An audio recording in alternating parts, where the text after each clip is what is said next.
Welcome to the celebration of all of us. Welcome to our gathering place. Welcome to our synagogue. Synagogue is the Greek word for gathering place.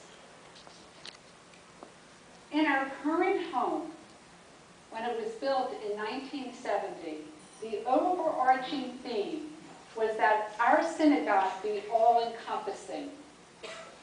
All-encompassing for our Jewish lives and all-encompassing for our whole lives.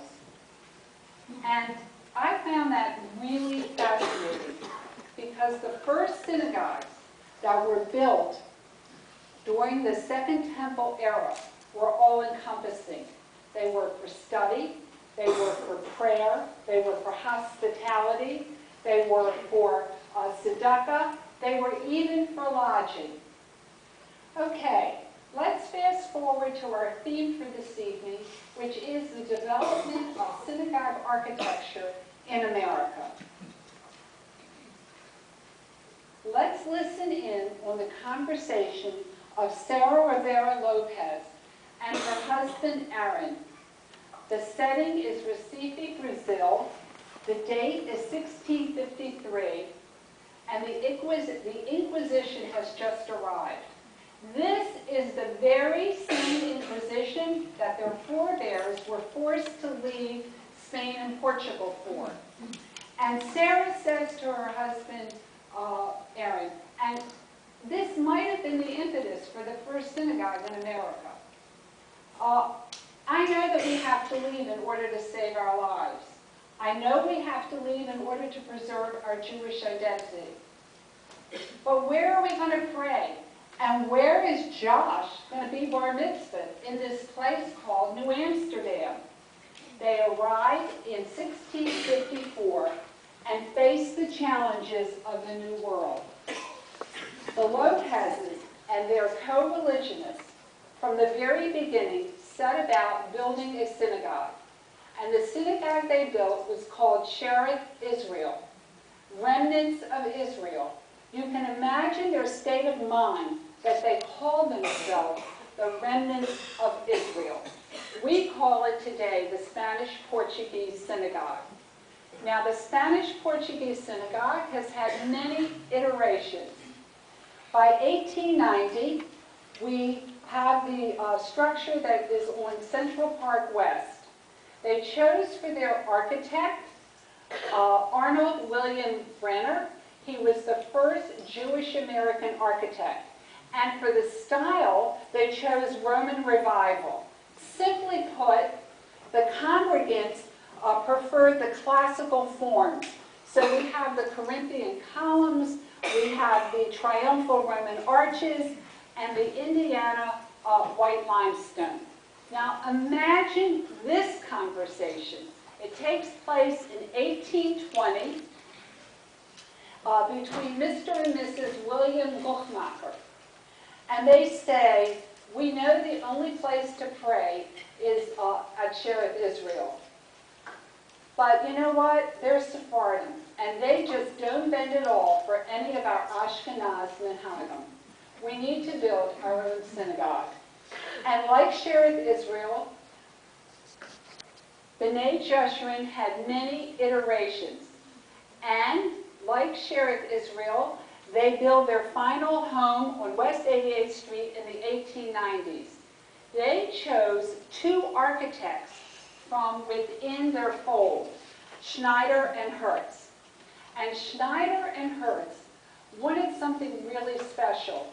They wanted to, they were looking for authenticity. They were looking for authority. They were looking for the ecclesiastical. And therefore, they traveled to Palestine, they went to Egypt, they went to Iraq, they went to Syria, so that they could have a true Semitic spiritual style.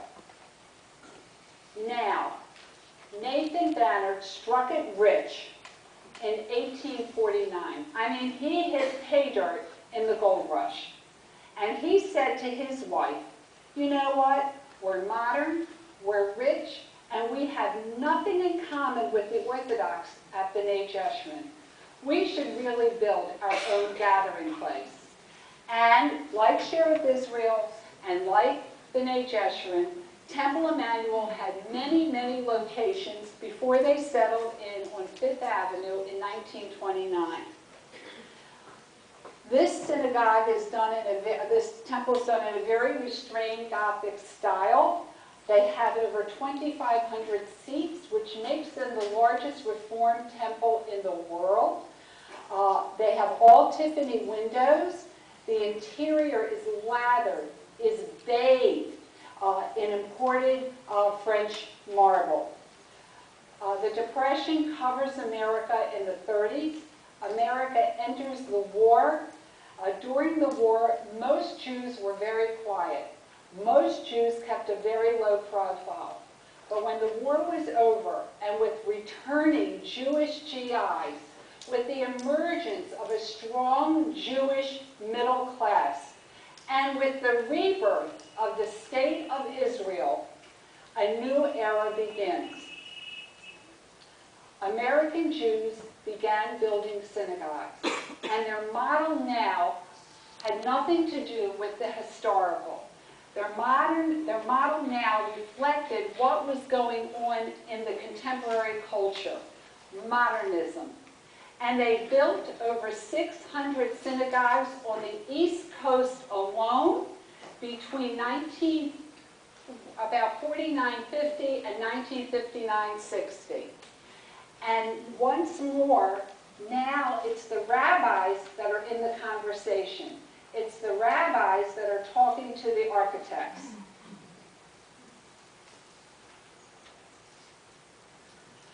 Rabbi Mortimer Cohn of Beth Shalom in Elkins Park, Pennsylvania. Now, I'm sure you've heard a lot of stories that involve chutzpah, but try this one.